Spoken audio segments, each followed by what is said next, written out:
Shalom, salam sejahtera. Renungan malam seiman berjudul Misi Roh Kudus bagi Orang Percaya.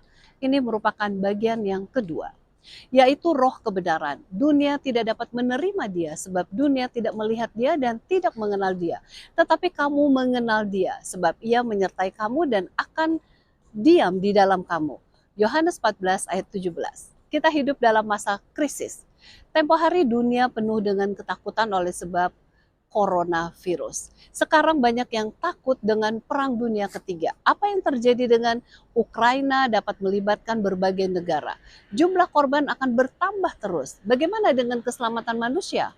Dalam hal ini kita bersyukur karena janji Roh Kudus yang mempunyai misi untuk menolong kita serta membimbing kita untuk lebih mengenal Allah. Dalam keadaan krisis, Roh Allah mengingatkan kepada kita akan keterbatasan manusia. Sesungguhnya manusia memerlukan Allah setiap hari. Renungan seiman kemarin malam menunjukkan bahwa Roh Kudus juga adalah penolong dan penghibur bagi kita. Roh Kudus memberikan kepada kita damai sejahtera agar tetap tenang dalam segala keadaan apapun, termasuk krisis dalam kesehatan, keuangan, ataupun menghadapi maut sekalipun. Dalam kasih karunia-Nya yang benar, kasih karunia-Nya yang besar, Roh Kudus mempunyai beberapa fungsi lain di samping yang dibahas renungan seiman kemarin malam.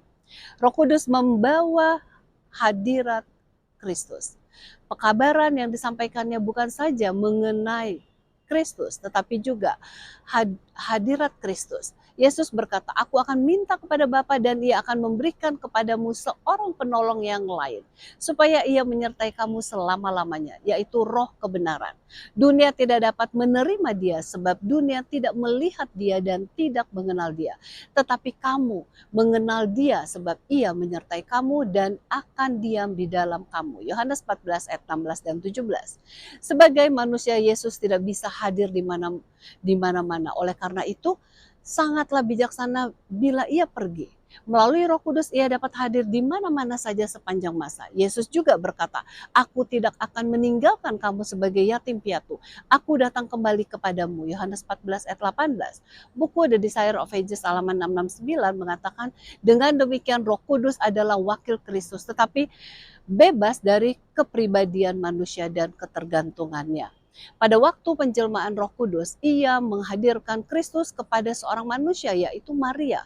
Pada hari Pentakosta, Roh menghadirkan Kristus yang telah menang itu kepada dunia ini. Janji-janji Kristus ialah, aku sekali-kali tidak akan meninggalkan engkau. Ibrani 13 ayat 5. Dan aku menyertai kamu senantiasa sampai kepada akhir zaman. Matius 28 ayat 20. Ini diwujudkan melalui Roh Kudus. Oleh karena alasan itulah perjanjian baru memberikan Roh Kudus sebuah nama yang belum pernah digunakan padanya di dalam perjanjian lama, yaitu Roh Yesus Kristus. Filipi 1 ayat 19. Kita bersyukur atas Yesus yang dijanjikan akan memberikan kekuatan kepada kita hingga kita dapat mempunyai damai sejahtera dalam menghadapi masa krisis.